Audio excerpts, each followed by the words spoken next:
O colar caiu sobre a mesa com um som que ninguém esperava ouvir. Não houve gritos.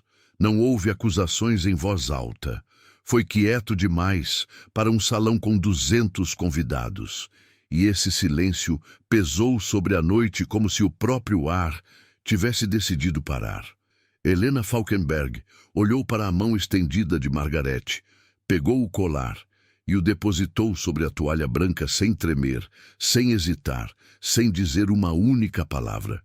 E foi esse silêncio que mudou tudo. A noite era de gala. Monique recebia um frio seco que chegava antes do outono, e o salão do Hotel Vier Jahreszeiten havia sido preparado com a seriedade que a família Falkenberg exigia. Flores brancas em hastes altas, iluminação âmbar calculada, uma orquestra baixa o suficiente para não interromper conversas e alta o suficiente para lembrar que aquilo era uma declaração de posição. A família Falkenberg sabia fazer declarações de posição. Helena havia aprendido isso nos primeiros meses de casamento.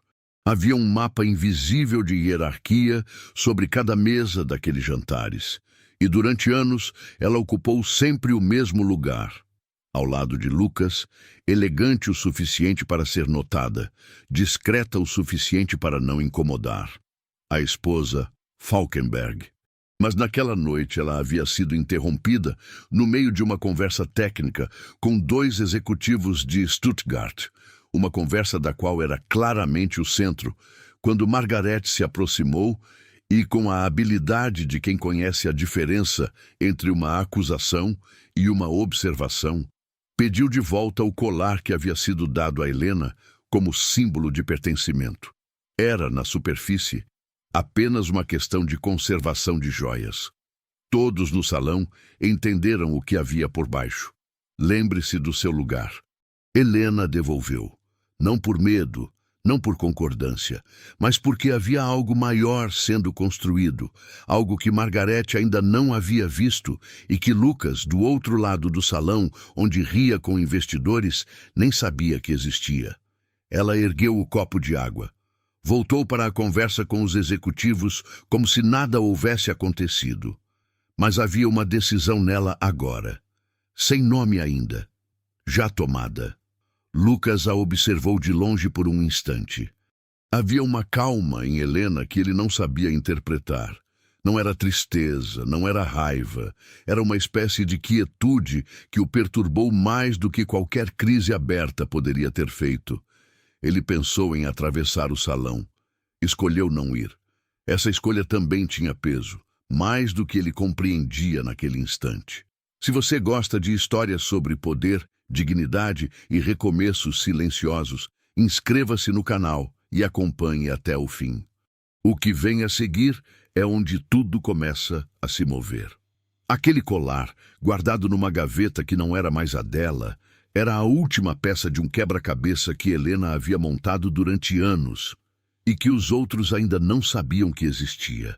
Lucas Falkenberg tinha 46 anos e a convicção silenciosa de quem nunca precisou provar nada a ninguém, porque o sobrenome já provava por ele. Não era um homem cruel.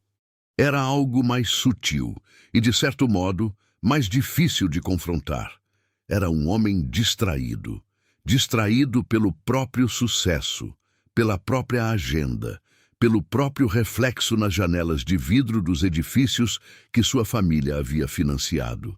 Ele ouvia as pessoas com a metade da atenção que reservava para si mesmo e achava que isso era o suficiente. Com Helena, não era diferente. Ele a amava. Isso era real. Mas amava da maneira que se ama algo que sempre esteve lá, com pouca admiração e muita suposição. Sabia que ela trabalhava, sabia que havia fundado uma empresa, sabia o nome, Adler Urban Strategies, com a familiaridade vaga de quem leu uma vez e não sentiu necessidade de reler. Ela cuida dos projetos dela, dizia para os amigos quando perguntavam, como se cuidar fosse suficiente para descrever o que Helena fazia. No dia seguinte ao jantar em Munique, Lucas acordou cedo, tomou café no terraço e não mencionou o colar. Não perguntou como Helena havia dormido.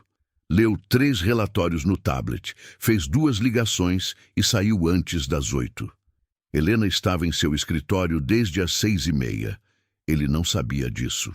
Nas semanas anteriores ao jantar, havia chegado a seus ouvidos, através de um comentário num almoço de negócios, quase casual, que alguns terrenos estratégicos no sul da Alemanha estavam sendo adquiridos de forma silenciosa por uma empresa com perfil discreto.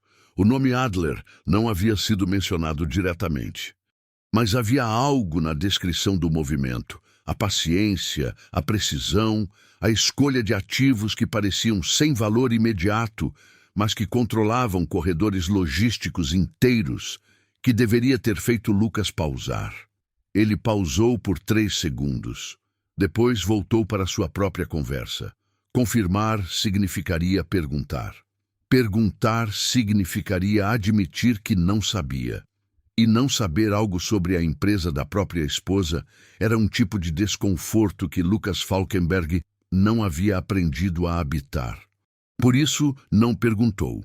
Margarete, por outro lado, havia notado. Ela não tinha acesso aos números, mas tinha décadas de leitura de comportamento. Viu Helena chegar a eventos com uma presença diferente. Não mais a presença de quem acompanha, mas de quem observa com intenção. Viu conversas que terminavam quando Helena se aproximava, não por desconforto, mas pelo tipo de respeito que se reserva para quem tem algo que os outros querem.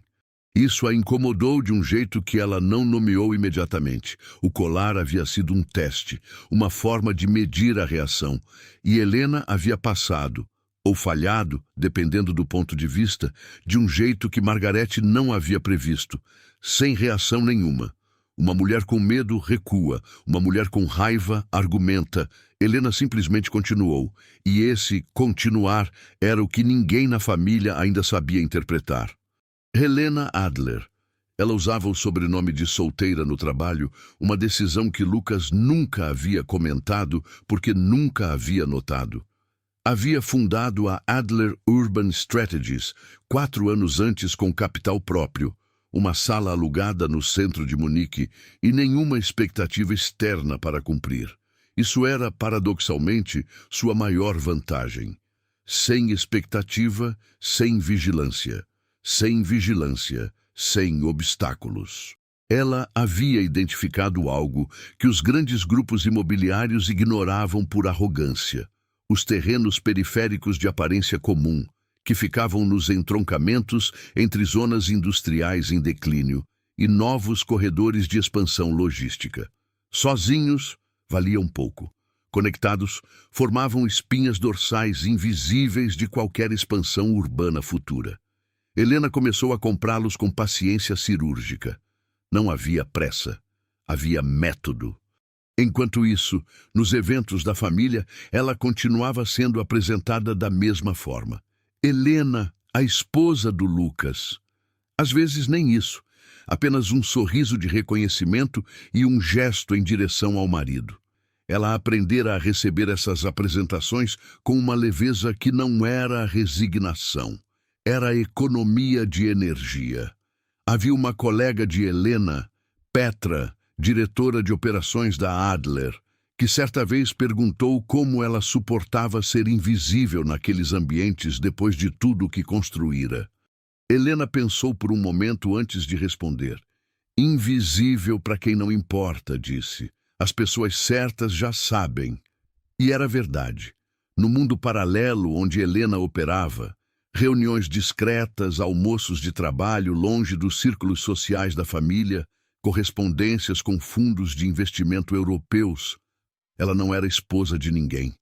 Era a fundadora, era a estrategista, era a pessoa que controlava ativos que outros ainda não haviam percebido que precisavam. Naquele mundo, ninguém pedia o colar de volta, mas havia um custo: chegar em casa tarde e encontrar o jantar já recolhido. Ouvir sobre o dia de Lucas sem ser perguntada sobre o seu. Estar presente nos eventos como ornamento e guardar para o escritório a versão dela que valia alguma coisa. Ela havia aceitado esse arranjo por tempo demais.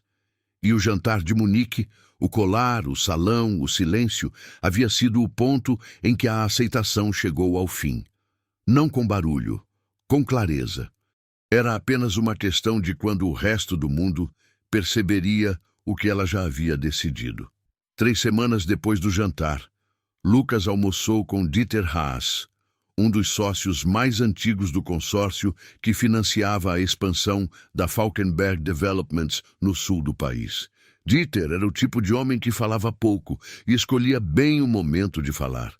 No meio do segundo prato, sem preâmbulo, disse: "Você sabe que alguns dos terrenos que precisamos para a fase 3 já foram adquiridos?" Lucas parou de cortar a carne. "Por quem?" "Uma empresa pequena, discreta." Dieter dobrou o guardanapo. "Adler Urban Strategies." Houve um silêncio de 4 segundos que Lucas preencheu com um sorriso levemente forçado. "Vou verificar isso." Não verificou naquela tarde, nem naquela semana. Havia uma parte dele que reconhecia o nome, sabia de onde vinha, e precisava de tempo para decidir o que fazer com essa informação. Porque fazer algo com ela significava ter uma conversa que ele não havia planejado.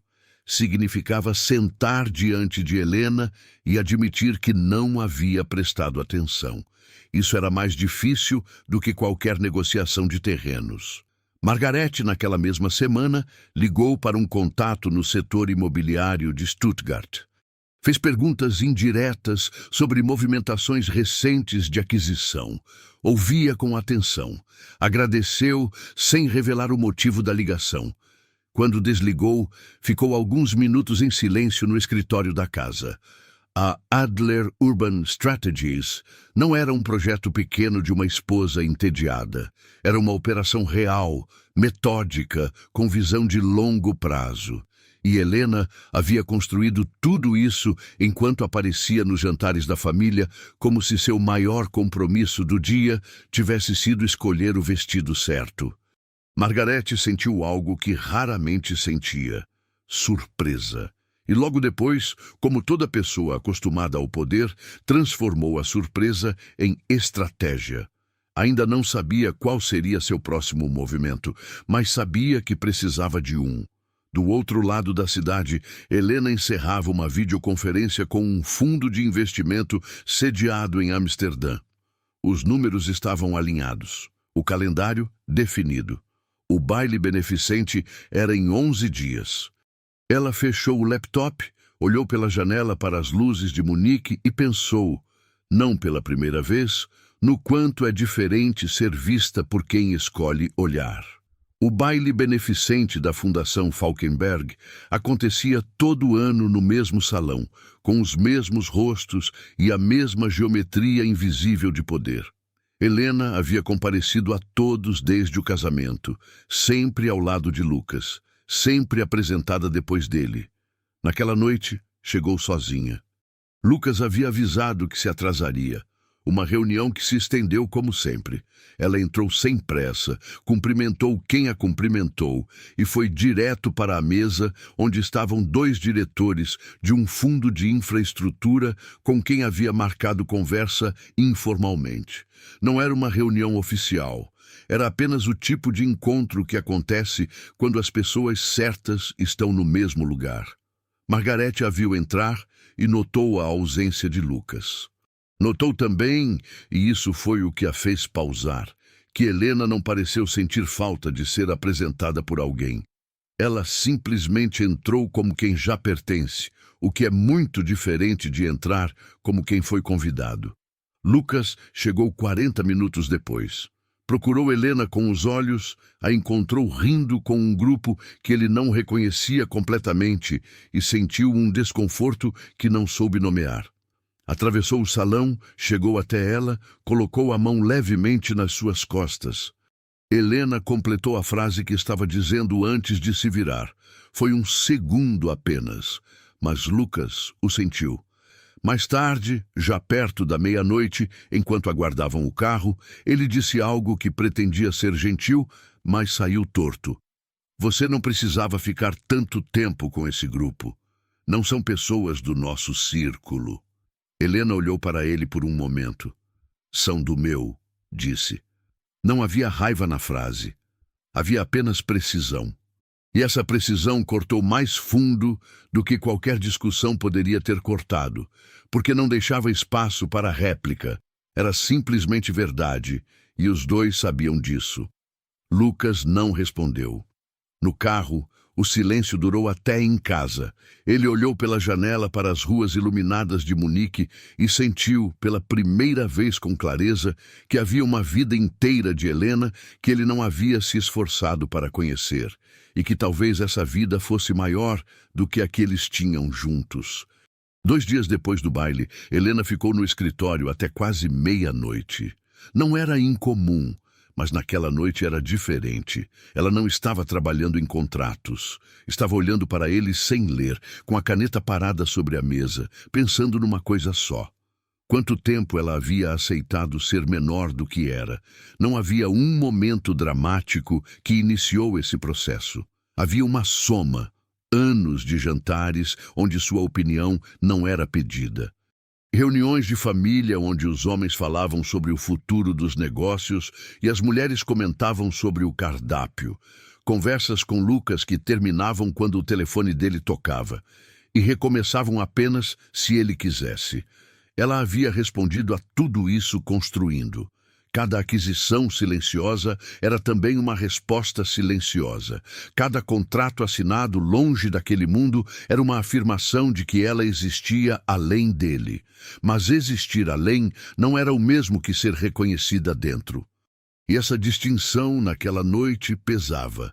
Petra entrou na sala às 11h30 para buscar um documento e encontrou Helena parada diante da janela. Vai ficar bem, disse Petra, sem saber exatamente do que estava falando.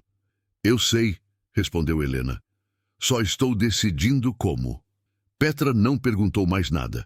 Conhecia Helena o suficiente para saber que quando ela dizia que estava decidindo, a decisão já havia sido tomada.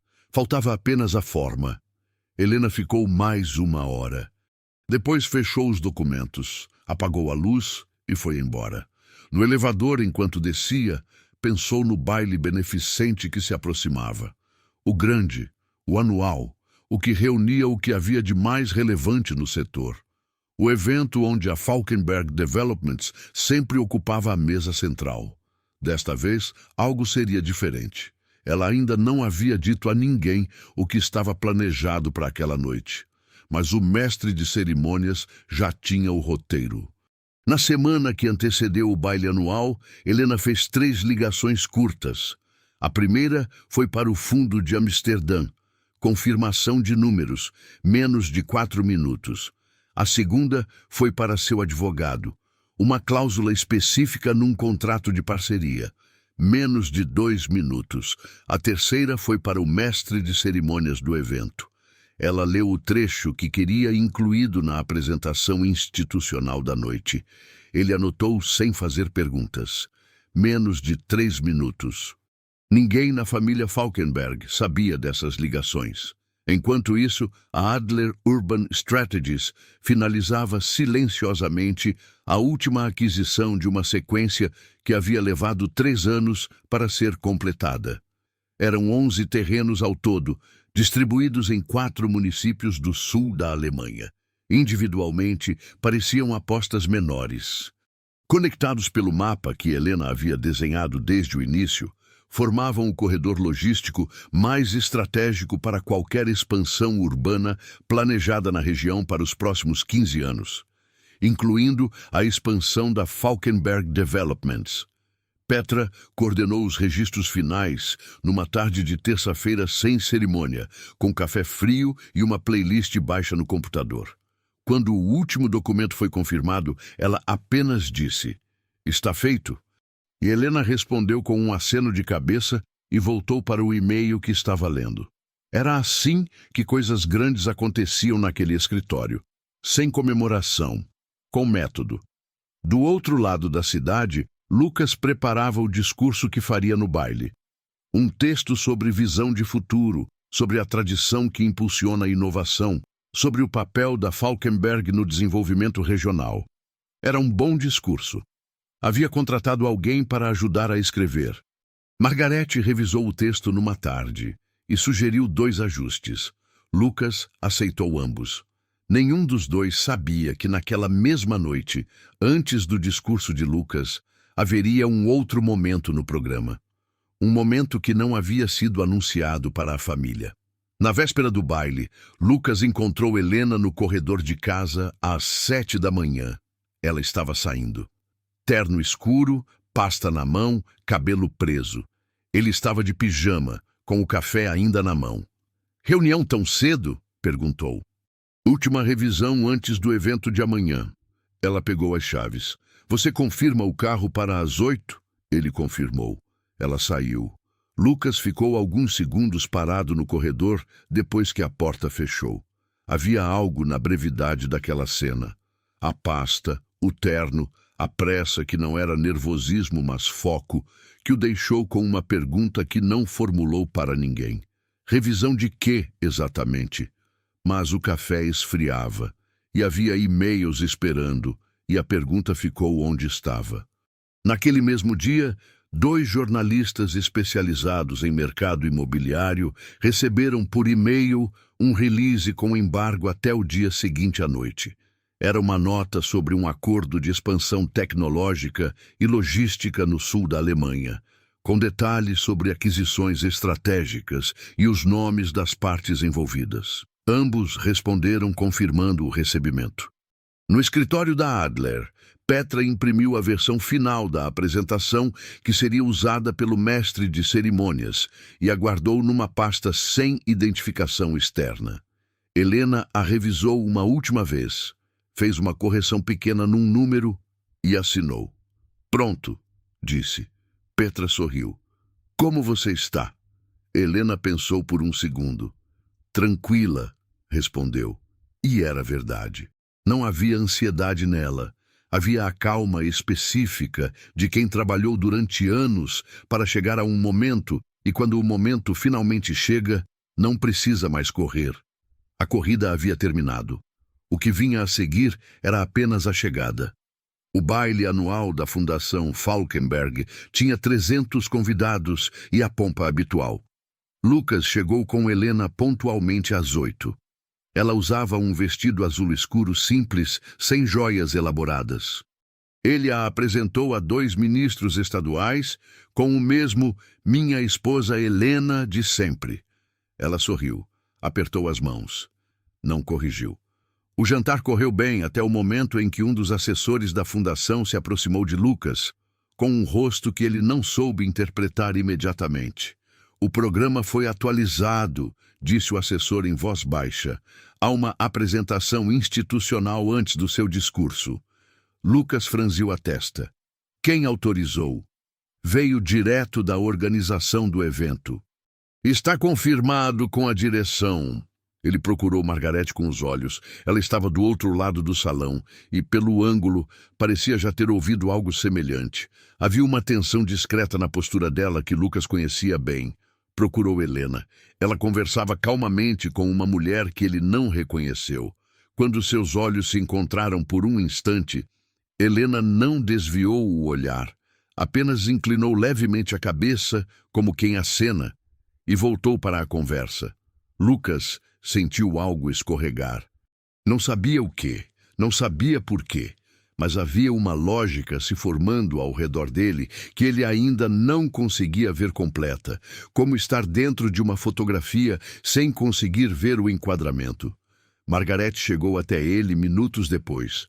"Você sabe o que é essa apresentação?" perguntou em voz baixa. "Não", admitiu ele.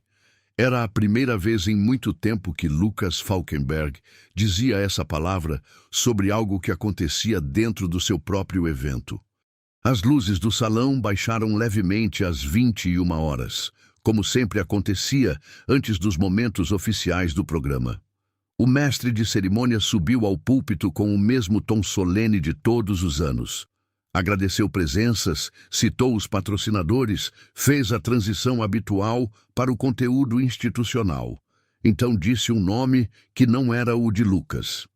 É com satisfação que apresentamos esta noite o resultado de uma operação que redefinirá o desenvolvimento regional do sul da Alemanha para os próximos 15 anos. A Adler Urban Strategies, sob a liderança de Helena Adler, concluiu a aquisição estratégica de 11 ativos logísticos que formam o corredor de expansão mais relevante da região. Uma tela surgiu ao fundo do palco. Mapas, números, nomes de municípios. O acordo, firmado com o Fundo Europeu de Infraestrutura Urbana, representa um valor total de 340 milhões de euros e posiciona a Adler como parceira estrutural indispensável para qualquer desenvolvimento de grande escala na área, incluindo projetos já anunciados por grupos do setor. O salão ficou quieto do jeito que fica quando as pessoas estão processando, não quando estão entediadas. Lucas olhou para a tela, viu os mapas, reconheceu os corredores. Reconheceu, com um atraso de segundos que pareceu muito mais longo, que aqueles eram exatamente os terrenos que a Falkenberg Developments precisava para a fase 3 da expansão. Todos eles. Margarete estava 2 lugares à sua esquerda. Ele não precisou olhar para ela para saber que a expressão dela era idêntica à sua. Helena estava sentada 3 mesas atrás, com as mãos sobre a mesa, ouvindo como quem ouve algo que já conhece de cor. Alguém no salão começou a aplaudir. Outros seguiram. Em 30 segundos, o aplauso era geral. Não por obrigação social, mas pelo tipo de reconhecimento espontâneo que acontece quando uma sala inteira entende simultaneamente que está diante de algo real. Lucas aplaudiu também. Era o único gesto possível, e ele sabia, enquanto batia as palmas, que algo havia mudado de lugar de forma permanente, não apenas no mercado, não apenas na mesa de negócios da família. Dentro de casa também. O discurso de Lucas aconteceu como planejado. Ele subiu ao púlpito 20 minutos depois, leu o texto com segurança, recebeu o aplauso devido. Mas havia algo diferente na temperatura do salão. Não hostilidade, não frieza, apenas um reposicionamento silencioso que todos sentiam e ninguém comentava em voz alta.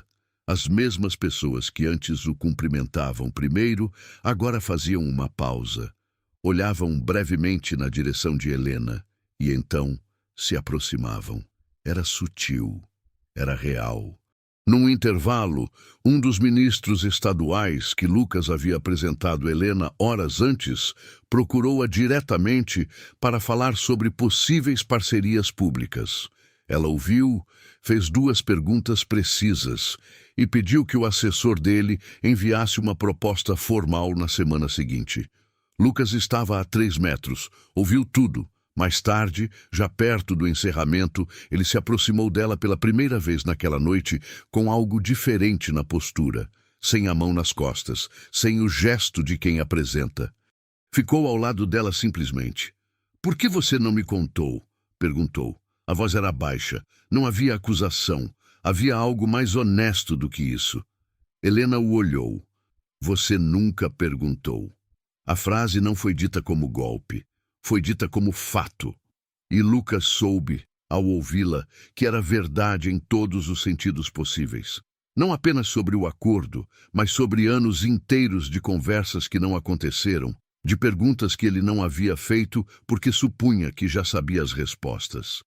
Ele não respondeu imediatamente. Depois disse: "Quero entender o que você construiu." Helena estudou o rosto dele por um momento. Havia algo diferente ali também. Não o marido que a apresentava em eventos, mas um homem tentando, talvez pela primeira vez, enxergar o que havia na frente dele. "Tudo bem?" disse ela. "Mas dessa vez, você vai ter que ouvir de verdade." Ao fundo, o mestre de cerimônias agradecia os presentes e encerrava a noite. O salão começava a se dispersar. E no meio de toda aquela movimentação, 2 pessoas ficaram paradas por um instante, não por drama, mas porque havia algo sendo reconstruído ali, tijolo por tijolo, e os 2 sabiam que ia demorar. 3 dias depois do baile, Helena recebeu uma ligação de Klaus Renner. Renner era um investidor com operações em 6 países europeus, conhecido por identificar alavancas estratégicas antes de todo mundo. Ele havia assistido à apresentação no baile, não pessoalmente, mas através de alguém que estava lá. Em menos de 72 horas, já havia pesquisado a Adler Urban Strategies, com a profundidade que outros levariam semanas para alcançar. A proposta era direta. Uma aliança exclusiva que colocaria a Adler em posição dominante sobre todos os corredores logísticos do sul do país. Com o capital de Renner, Helena poderia ditar os termos de qualquer expansão futura na região, incluindo inevitavelmente a da Falkenberg Developments. Era exatamente o tipo de oportunidade que 3 anos atrás ela teria considerado seriamente. Pediu 48 horas para responder. Renner concordou. Ela não precisou das 48 horas. Naquela mesma noite, Helena ficou em silêncio no escritório por um longo tempo. Não de indecisão, mas do tipo de silêncio que antecede uma clareza. A proposta era poderosa. Também era uma armadilha, não financeira, mas pessoal. Aceitar significaria transformar o que havia construído numa ferramenta de confronto. E ela não havia trabalhado 3 anos para provar um ponto. Havia trabalhado para construir algo real. Na manhã seguinte, ligou para Renner e recusou. Ele ficou em silêncio por alguns segundos. Você tem certeza? Tenho, disse ela. Mas se no futuro você quiser conversar sobre parceria sem exclusividade, estarei disponível. Desligou. Abriu o computador. Tinha uma reunião com Lucas às 10. Não uma reunião social, não um café de casal. Uma reunião de trabalho. A primeira desse tipo entre os dois, onde ela apresentaria os fundamentos da Adler e onde ele, pela primeira vez, estaria sentado do outro lado da mesa como convidado. Ele chegou pontualmente, trouxe um bloco de notas. Esse detalhe pequeno, o bloco de notas, a disposição de anotar, disse mais do que qualquer palavra poderia ter dito. Helena começou a apresentação. 3 dias depois do baile, Helena recebeu uma ligação de Klaus Renner.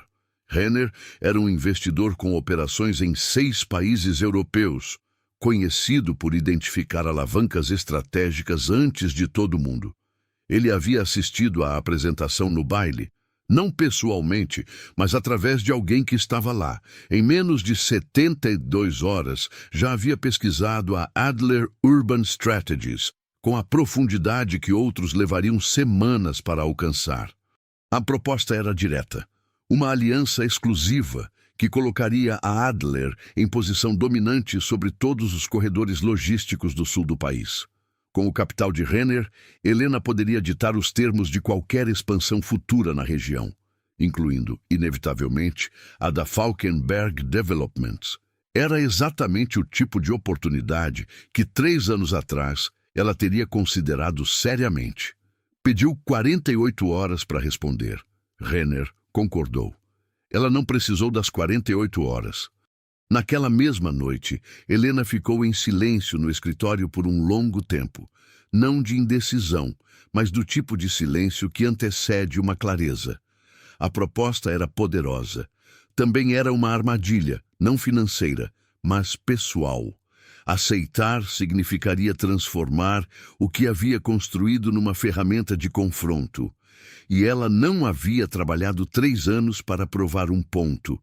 Havia trabalhado para construir algo real. Na manhã seguinte, ligou para Renner e recusou. Ele ficou em silêncio por alguns segundos. Você tem certeza? Tenho, disse ela. Mas se no futuro você quiser conversar sobre parceria sem exclusividade, estarei disponível. Desligou. Abriu o computador. Tinha uma reunião com Lucas às 10. Não uma reunião social, não um café de casal. Uma reunião de trabalho, a primeira desse tipo entre os dois, onde ela apresentaria os fundamentos da Adler e onde ele, pela primeira vez, estaria sentado do outro lado da mesa como convidado. Ele chegou pontualmente. Trouxe um bloco de notas. Esse detalhe pequeno, o bloco de notas, a disposição de anotar, disse mais do que qualquer palavra poderia ter dito. Helena começou a apresentação. Nas semanas seguintes, a mudança não aconteceu de uma vez. Aconteceu em camadas. Lucas começou a participar das reuniões da Adler como ouvinte, não como parceiro, não como superior implícito, como alguém que chegou tarde e sabe disso. Fazia perguntas, tomava notas. Às vezes, errava o vocabulário técnico e Helena corrigia sem condescendência. Ele aprendia. A Falkenberg Developments iniciou negociações formais com a Adler para acesso aos corredores logísticos.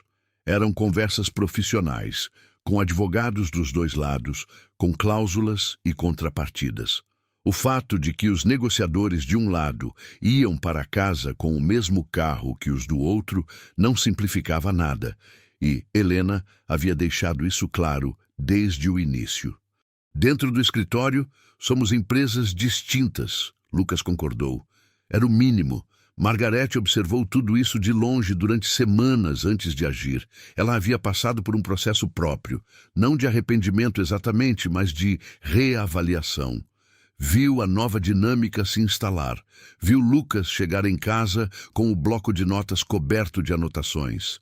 Viu Helena atender ligações de ministros e diretores de fundos europeus com a naturalidade de quem sempre fez isso.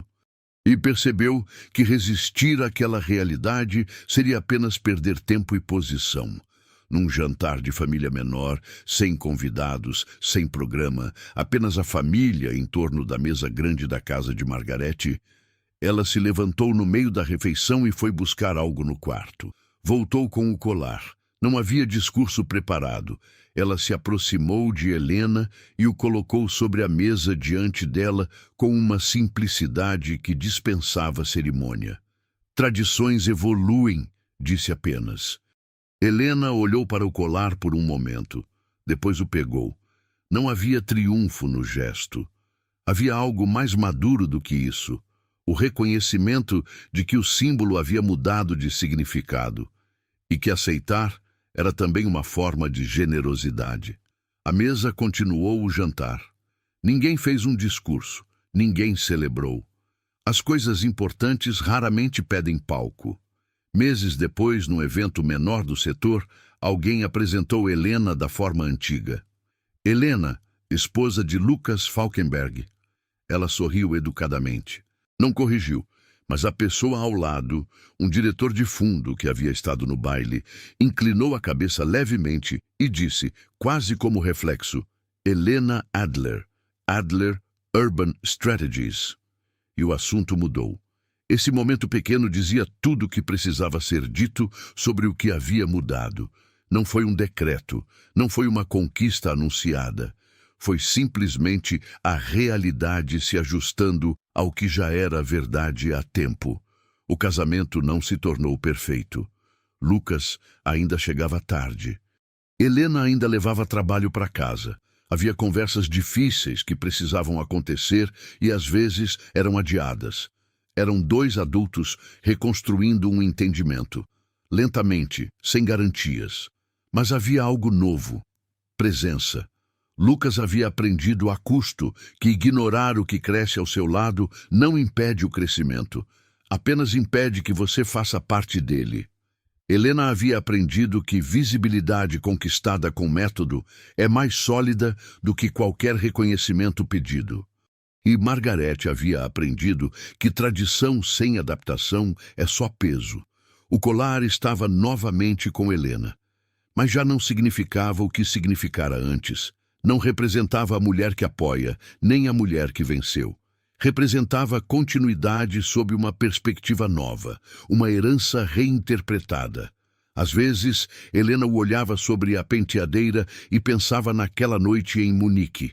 O som seco sobre a toalha branca, o salão respirando, a decisão sem nome que já havia sido tomada. Tudo havia começado ali. Não com um gesto de força, com um gesto de calma. E foi a calma que mudou tudo. Se essa história tocou em algo dentro de você, inscreva-se no canal para não perder as próximas. Curta o vídeo, isso ajuda mais do que parece.